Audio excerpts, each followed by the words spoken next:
We have turned our world into a big, loud, demanding place. For some of us, the harder we try to navigate it, the bigger, louder, and more demanding it becomes. It isn't always clear or obvious when someone is seeing an entirely different course, with obstacles visible only to them. When the overwhelming nature of that being your experience catches up to you, you start asking yourself new kinds of questions, and eventually, you go looking for answers. One of the things is that enough people have needs, it's actually really hard to get us all in the same room at the same time. So we should just start. Okay. Hi. Anybody want more coffee? Because I've just made. I would love more coffee. Okay. Yeah. Do you have a cup already? Yes. Do you want more coffee too? Do you have enough? I can make another one. Do you want me to make another one? That's fine. That's fine, as in you would like me to. Sure. Okay. Thank you.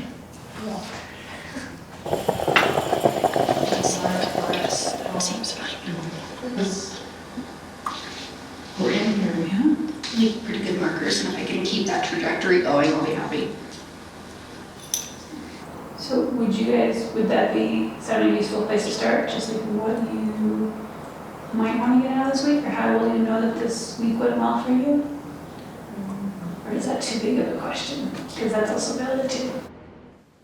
I'm Star, and whenever anyone asks me to introduce myself, I feel like I have no particular identity that I like to say.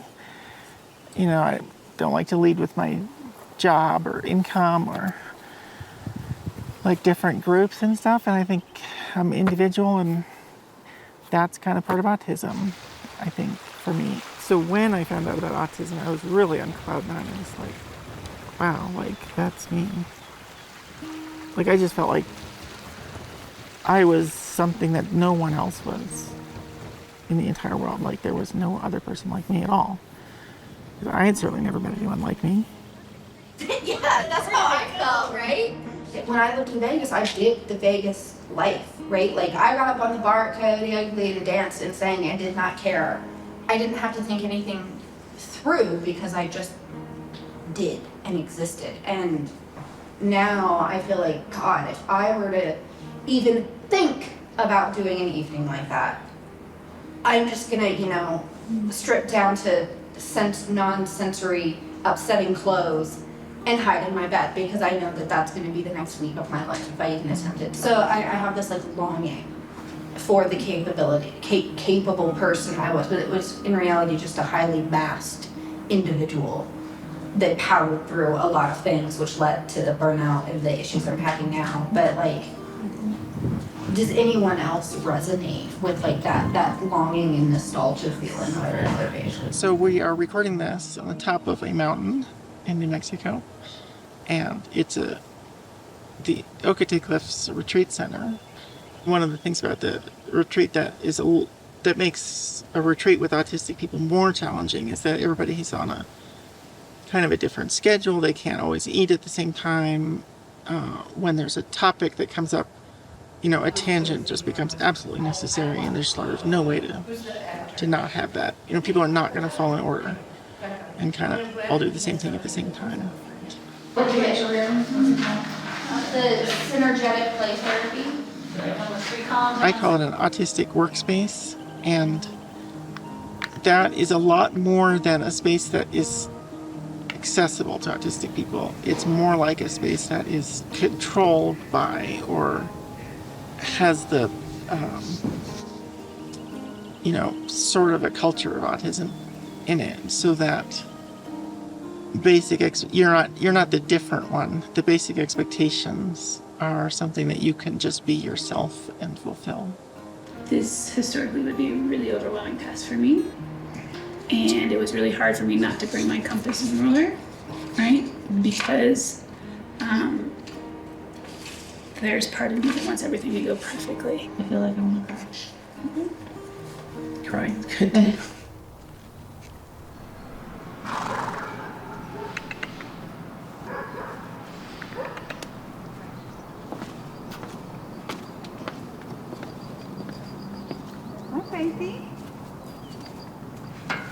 Characteristic late diagnosed female. She's self-referred, having done extensive research into autism. She's often highly educated, articulate, intelligent, and outwardly successful. She is not the face of stereotypical autism.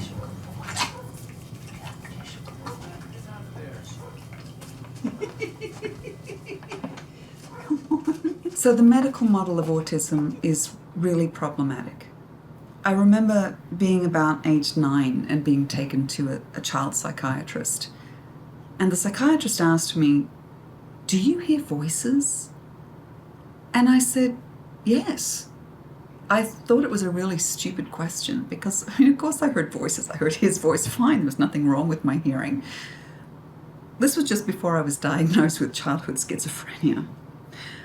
I didn't have childhood schizophrenia. I had undiagnosed autism. Go ahead. Okay, up you go. Good. Thank you. All right. We hear these stories about misdiagnoses of women again and again and again. And it's because the medical community at large does not recognize the autistic female phenotype. Its body's not shaped like a bird. No, it doesn't have feet. And a fossil. Special interests present differently in females. Boys are typically into mechanics, computers, cars. Girls' interests are more relational in nature. So you'll find that girls are interested in fictional characters, literature, music, fashion, philosophical thought, horses. The more horses better. Why are they standing like that? They do that to protect each other. Aw. Every once in a while I'll read like a fictional book where some offbeat, introverted character kind of has a voice. And little things, like a really good author can make a person's small characteristics seem very important and unique. And I always thought, I wish somebody would write that about me, like so I could figure out what it is, if there is anything. What about little things, like you're a really good cook and you're hilarious? Okay, I'm a really good cook and I'm hilarious, according to you. I've actually made groups of people laugh a lot, so. And often when I don't mean to. That's the literal humor. Yeah, like people would be like, what? I don't know, it's just going around in a circle, introduce yourself and where are you from? And I was at a thing where I wasn't part of an organization, so I just said, I'm just me. And for some reason that just like was the funniest thing anyone had heard all day. And I don't know why, but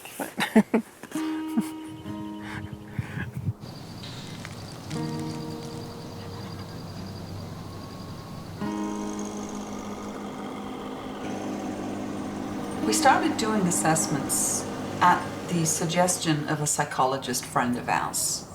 I was talking about how difficult it was as an autistic woman to be diagnosed because many of the assessment instruments are based on men and boys. The more we looked into it, the more we recognized there were no assessment instruments designed to get behind the mask of autistic women, and no assessment instruments designed by autistic people. The WRADIANCE is a diagnostic instrument currently under development. It's designed to assess nuances of masking in autistic women, and it's being researched and developed by 2 neurodivergent researchers. How about you guys? If the diagnosis comes, and when it comes, the relief that is apparent on the face of the client is an amazing thing. Well, that's it. It's official and cannot be questioned. Some may try or deny, but I won't ever. It's final and forever. And people ask, how does it feel? Real, in the best way. Feels like being confined to a cell that can never hold you, a water whose well can never quench a thirst. And for the first time, the answer to the impossible question is not only taking shape and form, but beginning to breathe. And the judge who ordered your sentence has just granted your release. It's a relief, and it's joy and grief. It's dance and song and anger it took so long. It's a heart, simultaneously breaking and fixed. It's hard, and a soft place to land. But mostly, it's seeing clear. It's a shattered mirror. It's shards, broken glass everywhere, stepping on, stomping underfoot. Feels like healing more than pain. And if it didn't, I wouldn't care because the image it captured, trapped, and raptured was merely a distortion of a body and mind that would be in constant contortion, but appearing upright. And light could not penetrate this image, could never hit the glass and bounce back on my skin. The mirror would only soak up every ray without ever saying or asking. And the task, reassembling the pieces, is both an honor and a crime. That may take centuries, but I am blessed, and if there's anything I have to offer, it's time. To prove to the scoffer, myself, the pieces aren't ingredients with a shelf life, they're core elements. Indestructible, incorruptible, unchanged, unchained. Balled fist, its power. And sour and sweet, crushed biscuits and mint tea. To see all the angles and twists and tangles trace new lines. Some are sharp, but all are mine. And the image depicted looks less like a conscripted cadet who would always look like a colonel but feel like a rough draft covered in red ink. And I think every kernel, command, every last grain of sand, every blade of grass, every blade in hand that stayed long enough to wonder if its hunger would be filled by its need to either fight or feed every impulse, reaction, expression, instinct. It's not red ink all over the page. It's curtains to open, revealing a stage. It's blood in my veins and it's needed. No matter the condition of the body, others being scared doesn't make you a terror. The lines aren't an error or obliteration or cracks in the concrete sidewalk. It's a new stride. Being comfortable, skipping over, skipping ahead, or having to step in every square, checking all the boxes. Foxes have holes and I have a place to lay my head without worrying about rust. It's just an alternate configuration. It's a header and footnotes and annotations that vary, that can be conceptual but aren't imaginary. It's valid, as factual and physical as dirt and water make mud. It's why I love puddles and cuddles so much. It's every question and every reason why, every season, summer and Christmas and fall, and overall I am grateful for the honor to serve and observe, reflect, deflect, and pick apart and put together, reassemble a mosaic that resembles someone who looks more like a child and less like a costume or a hostage. I'm grateful the mirror from the funhouse is shattered, so I can see a reflection in the water instead of a chore, of a past and a tomorrow, of a daughter that finally, at long last, through tears completely absent of sorrow, every second more certain as the curtain pulls back. I don't even care anymore that it took years. I'm so happy, and every minute more sure I'm here and not running. This new reflection becoming as clear and deep and wide as the sea is beginning to look more and more and more like me. Very interesting. Over 70 years old. We believe our oldest client is 76. That's right. And simply wanted affirmation and confirmation of who she is and how she's been and why she's been as she's been her entire life. That's amazing. Yes, the reframing and looking at their life, past, present, and actually into the future through an entirely different lens because of this has been groundbreaking and earth-shattering in some respects for them. They find a new foundation in life many times. And like, yes. for me, that joy comes in through a lot of like slowness. Right. Like being a retreat like this, that joy comes through not having that demand on us, that neurotypical demand of go to the job, get the money, go home, make dinner for yourself or the kids or the family or the dog or whoever you have at home, right? Yes. And then you're capable of going to the gym, capable of going to the friends. We have all these expectations, and it's all about productivity. And sometimes there's beauty and productivity in the slowness and the stillness, and that's where the creativity is birthed because we have time and space. And I think that's where we really shine, is going through life and being afforded the opportunity to have that stillness and slowness. And based on the way things are currently in the society and structure, we aren't afforded that as much, so we're operating on this highly mass level in order just to get through our day. And that's how we get missed, because we are trying to function. We are trying to earn a living for ourselves and our families and our friends and fill all those things we're told we need to be, because we do want them, right? It's not for a lack of want. It's for a lack of that structure not fitting into how we go about pursuing those things. Right. And I think our perception of what is fair and balanced can differ, but where we are all similar, and it's so vital to acknowledge, is that's really all we want. Like collectively, yes, we want fairness and balance and justice and representation and things that are equitable, not just equality, because like you could give, you know, Heidi and I or you and I the same ladder. Right. But just because it's the same ladder doesn't mean you're as capable. Or yours. Clap really loud. That's hilarious. I didn't specify. You clap really loud. My daughter, my oldest daughter, she just got diagnosed last year, and she's 27. And she just fell through the cracks, you know? And then with her getting diagnosed, I was like, okay, now I gotta look at me. So now I'm like, okay, I understand it better now. Why they're the way they are, it's me too. And I'm still kind of dealing with that a little bit. I'm 29 and I just got diagnosed this year. I mean, I came into the situation basically like you were saying. I had done all of my research and like I was like to my partner saying I'm autistic. Like they're going to diagnose me as autistic. I'm sure that I'm autistic, but like that wasn't something I could say to anybody else. And now like just constantly how did no one know? I come out of an interaction, I look at my partner and I say, how did no one know I was autistic until I was 29? I am so weird. Like, how? Yeah. No, you'll figure it out. Don't worry. Just go to more parties. You'll get used to it. Like, that's not gonna work when my brain doesn't work the same way other people's brains work. And like we were talking about eye contact, and like, yes, I can make eye contact, but if I'm making eye contact with you, I'm also counting 1, 2, 3, 4. That was long enough. I don't have to keep looking at them anymore. It's all right. Okay. So I've recently started crocheting stuffed animals, and it was just like a really exciting experience.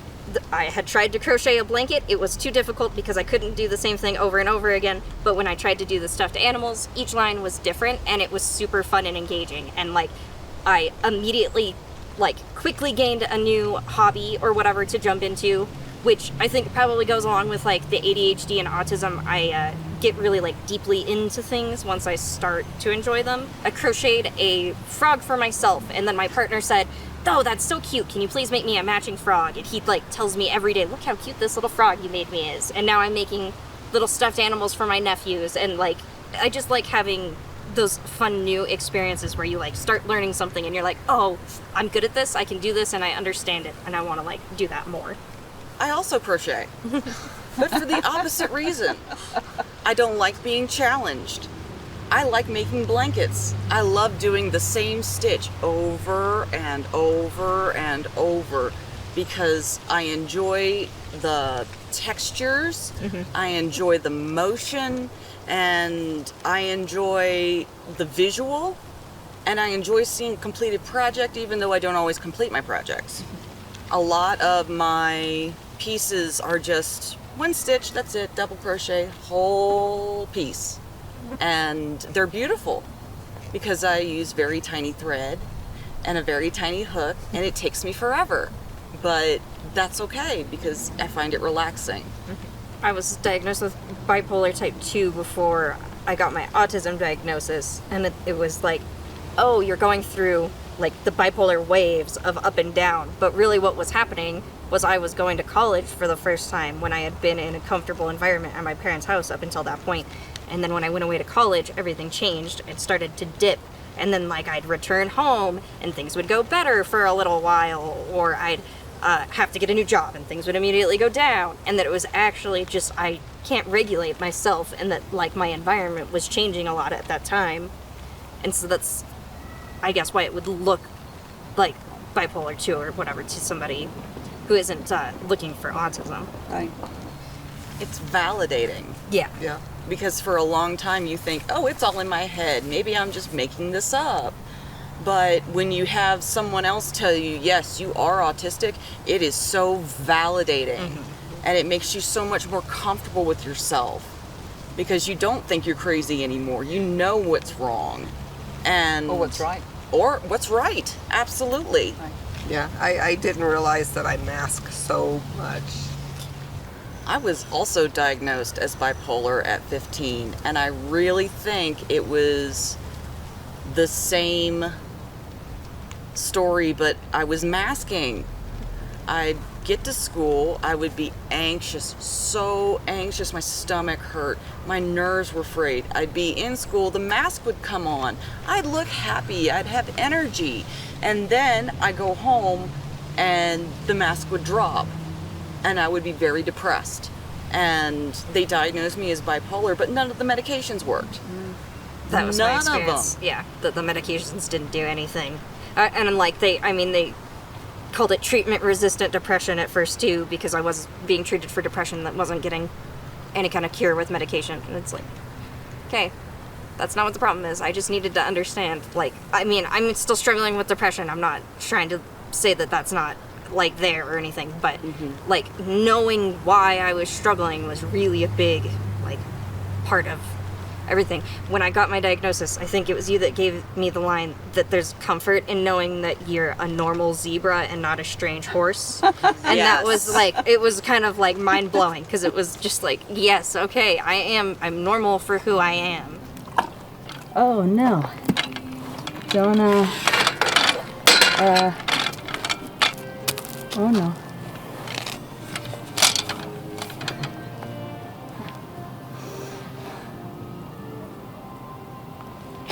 Okay.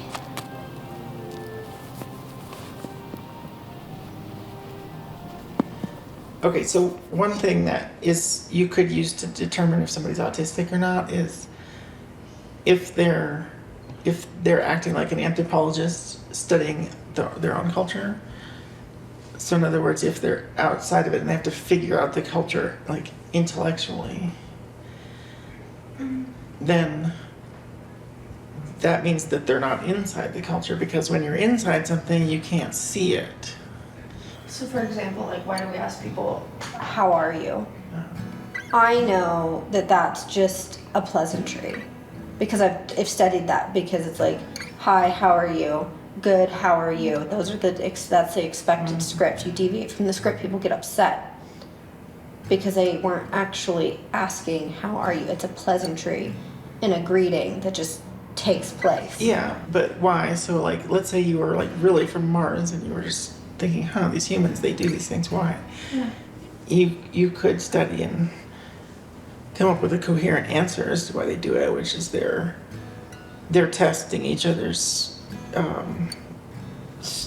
kind of loyalty and group membership and things like that. They're kind of The willingness to like go along with. yeah, Yeah. like because you don't walk up to a famous person and be like, hey, how's it going, and expect the same, right? You don't? I mean, maybe you do. I don't know. I mean, there's sort of decorum, so people use that to determine. Are you not supposed to say hi, how are you to famous people? What do you say? I mean, you don't do it in the same way, I guess. Oh. I think what you're supposed to say to them, according to like the social rule, is, hi, I'm a big fan of your work. Not hi, how are you? Because they don't want to talk to you. Thanks for clearing that up in case I ever need I mean, I don't know.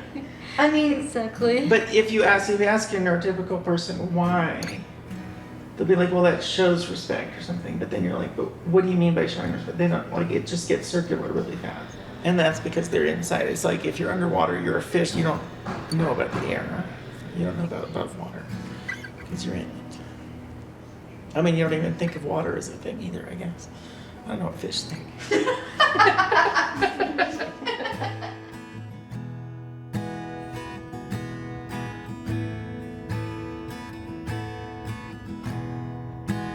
Is it really living if it's someone else's room? And can you forgive me for trying to figure out the rules? think being autistic makes my musical life really unique in a lot of ways. I'm synesthetic, and so I write music based on spatial and so like colors that I perceive and the way that music feels in my body. And I think having the brain that I have allows me to make connections between words and melody that are unexpected and also very much my own voice. There's plenty of singer-songwriters out there, and I don't pretend to be better than anybody. But I think I have I have a unique way of expressing myself musically, and I think that some of that definitely stems from being autistic. Waste your time on me. It became very much about sort of the hope that despite my experiences of being rejected, being misunderstood, being ostracized or pushed away from people or, abandoned completely, that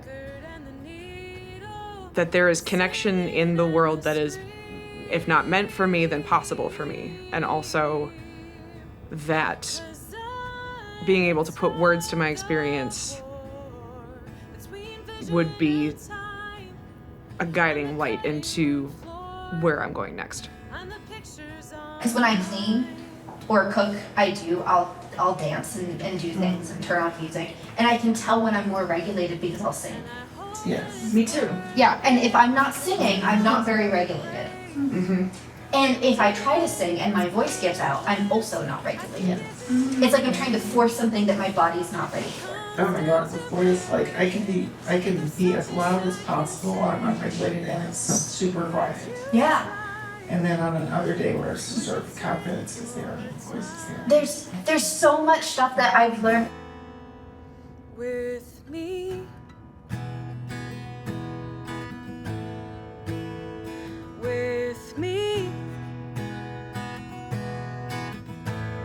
Is there room for me? Is there room for me?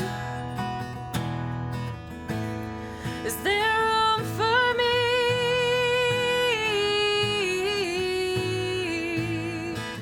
For me?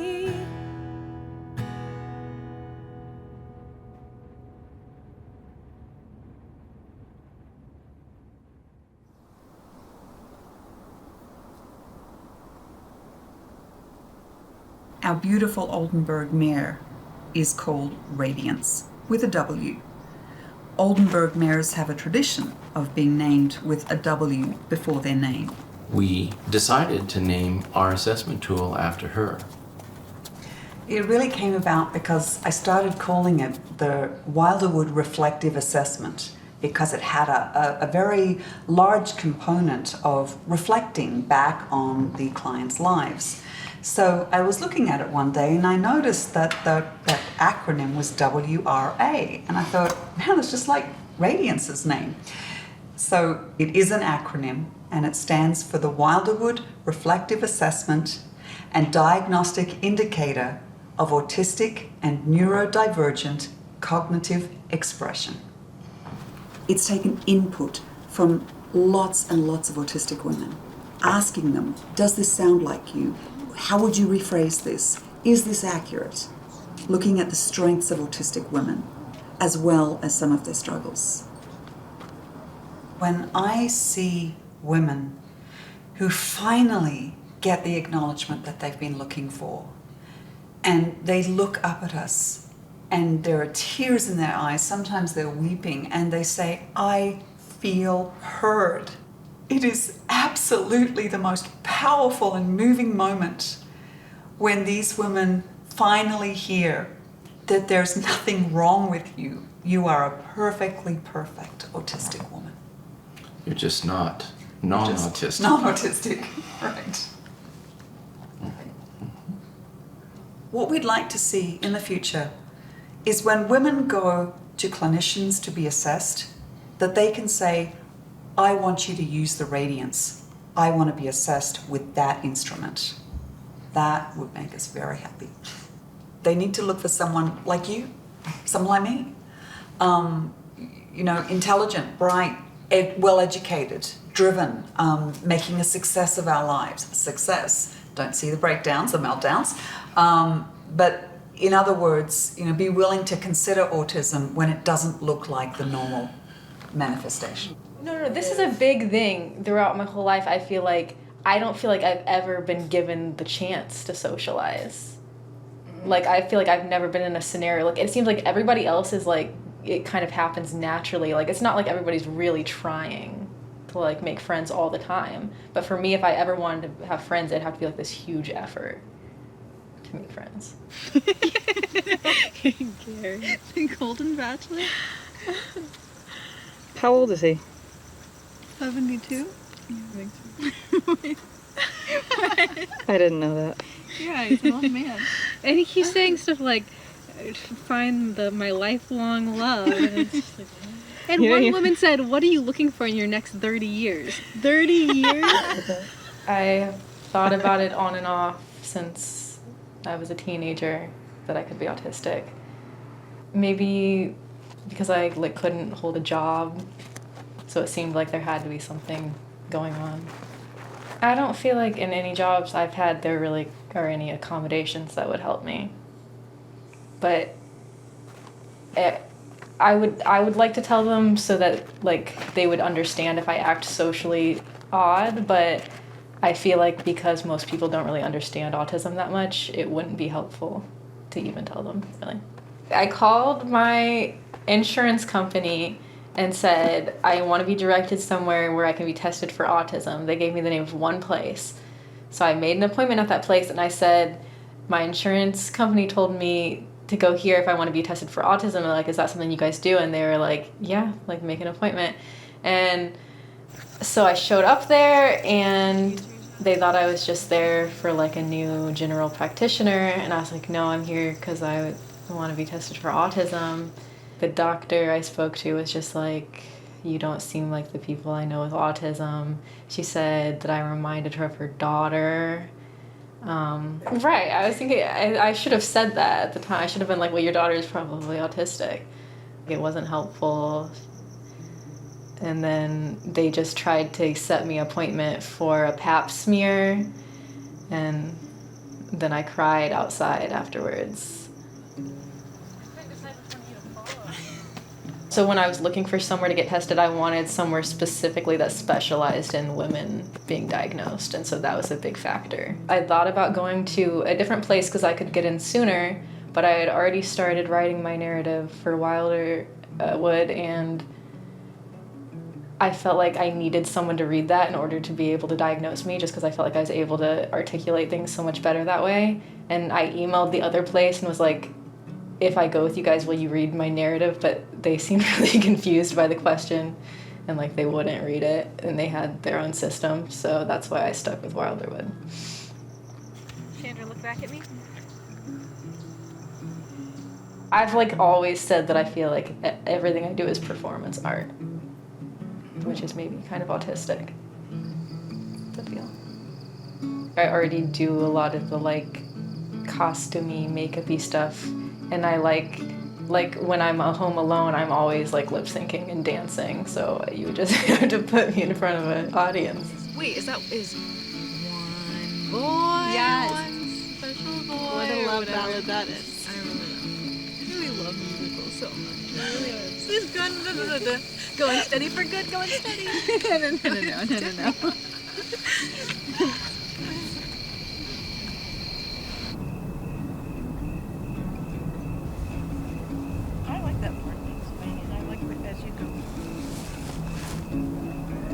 This is how fast you lose the magic hour.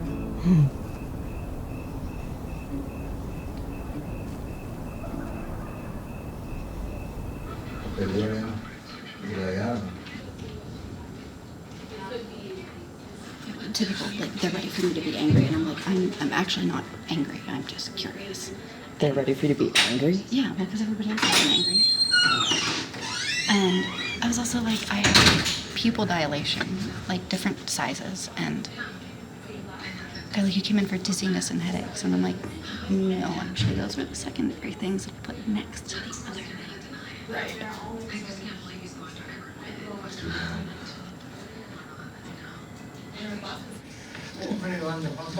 Yeah, that's pretty cool. I've never seen a buffalo. How to make color. Made in Colorado? Yeah. 1980. Nice. What's everybody in for?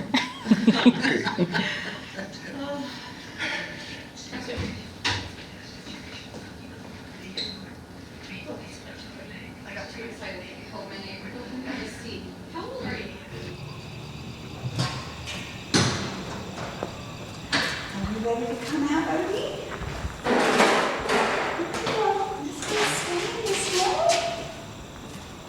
Come on, come on out. Come on. Come on, baby. Come on.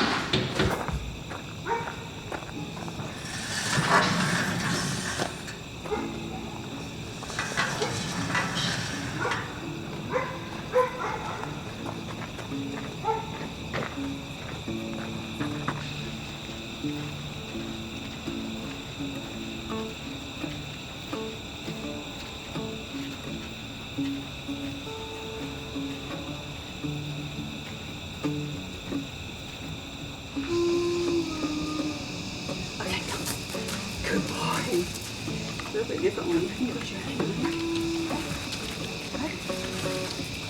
good boy. Stay. Stay. You're supposed to stay.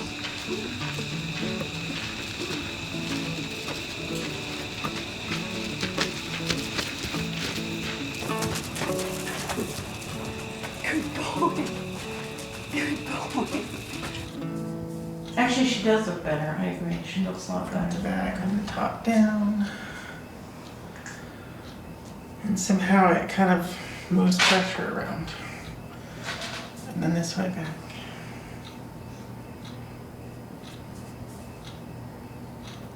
Where did you learn this? I have no idea. I think I was a teenager. Open up the neck part of the spinal cord.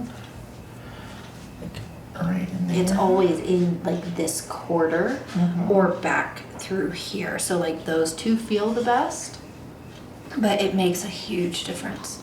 It actually feels like I can open my eye a little bit more on that side, and this is obviously the side with all the pain since I've been here.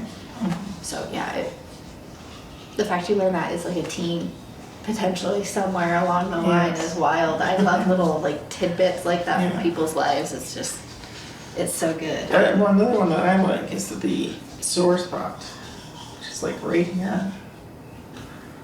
If you, it's on this side. Why is it on this side only?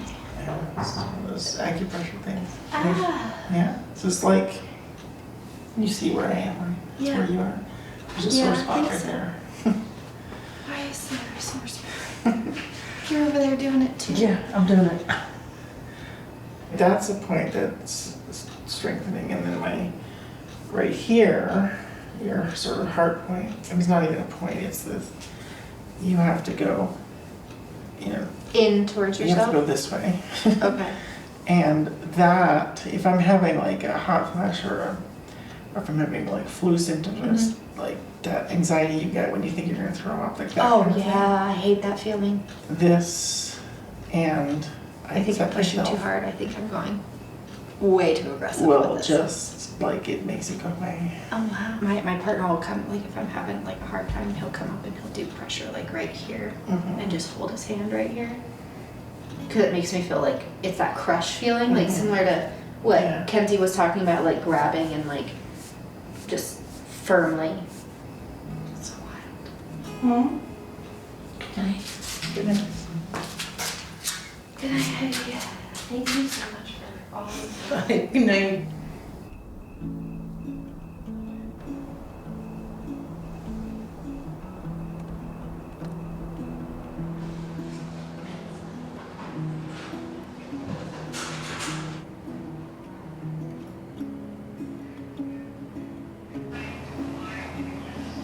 I am mostly packed. Now I'm contributing. Hello, I'm having a panic attack about you. I'm gonna. I'm trying to read. Because this will have a tarp and that tarp will get heat. Okay. I mean, that's just my opinion. Okay. It's not.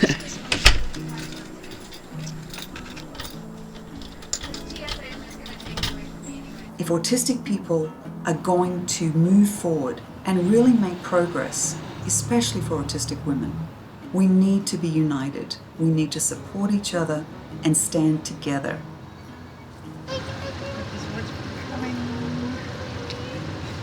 Hi, Star. Of course, thanks for having us. It was great to meet you. We often say to them, this is the day that your autism was discovered. It's not a diagnosis. You've always had it. It's a discovery about yourself. Hopefully we'll see more autistic researchers doing more in this area and being able to more accurately find these women and help them find themselves, to find their own radiance.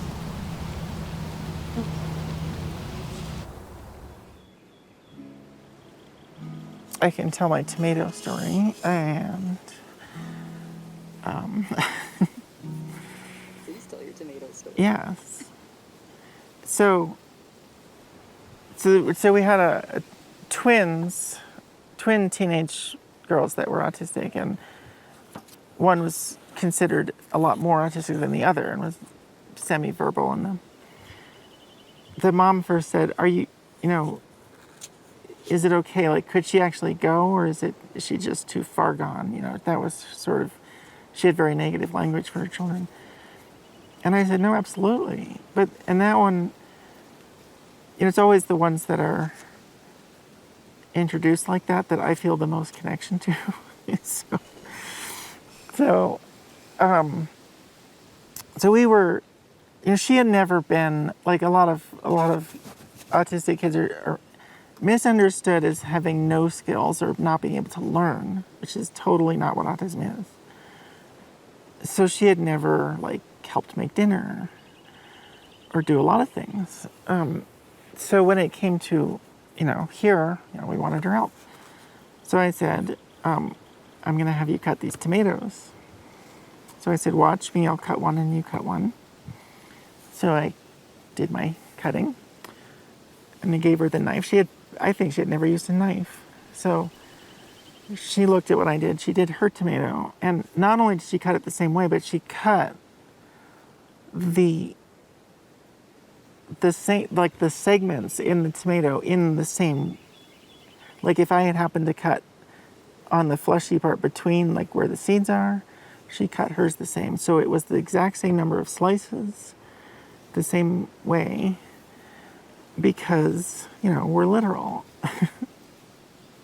So I loved that connection because I just saw that as positive, even though I knew that her mom thought of all her behaviors and limitations as negative.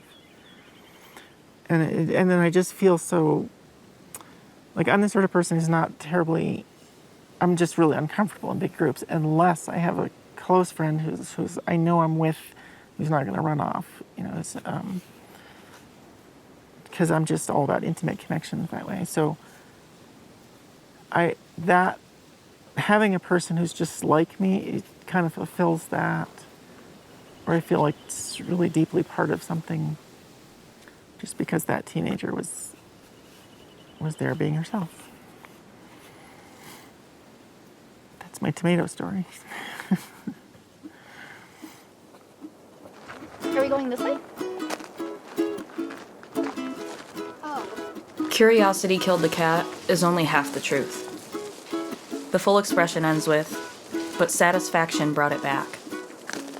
Most idioms don't make sense, but this one kind of does when you know the whole truth. Self-discovery is a journey, and the knowledge that there are so many of us curiously, cautiously circumnavigating the world, looking for that quiet corner, softer space, or slower pace, makes that journey much less daunting. Mom, you scroll so fast, I haven't said it yet. Mom's gone. I'm like, Mom.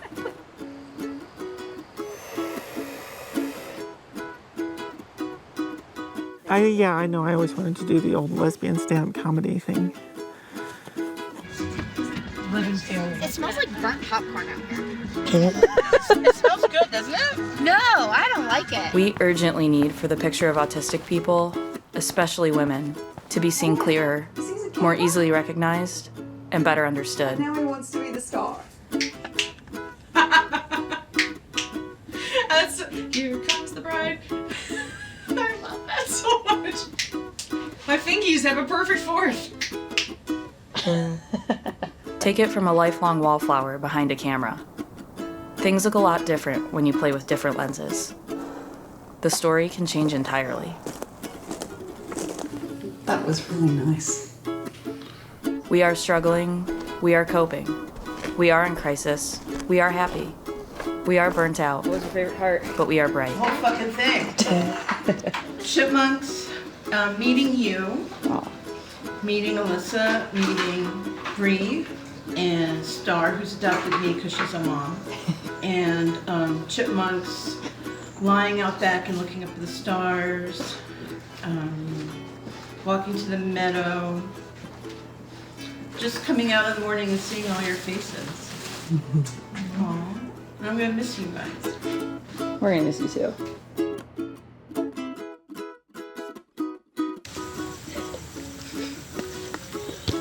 That was great, guys. I think we're done. Thank you for sitting down and doing this. Thank you for diagnosing me using the Radiance. When you're asking the right questions, finding the answers, and getting explanations is really something. But when you find community, and you don't need any explanations, that is everything.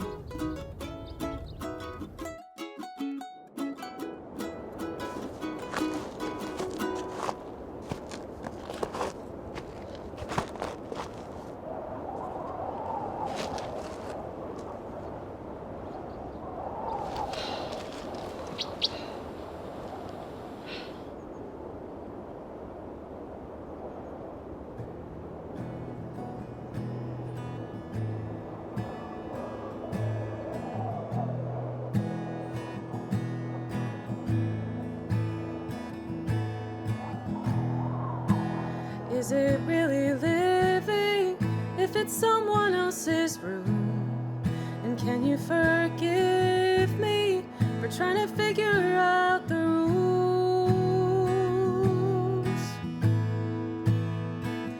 'Cause I'm from somewhere else, a star one too far, and no one thinks to help, a brain in a jar.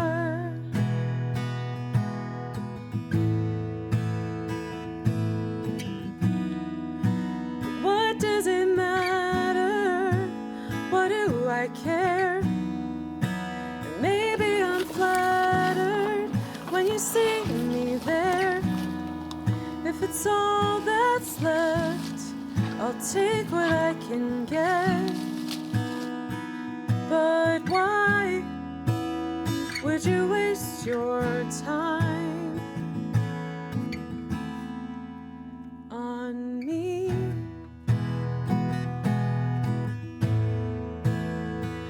On me.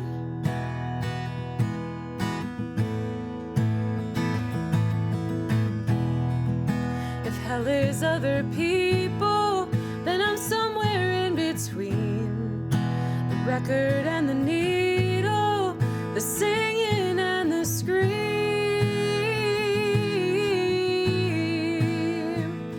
'Cause I'm a tug of war between vision and time.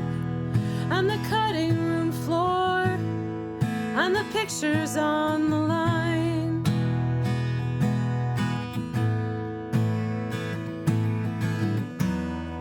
And I hope that it's worth it, that it's enough to be brave. And even if it's wordless, I can give it a name. If it comes down to burning, if there's something I can save, would you try? Would you take your time with me.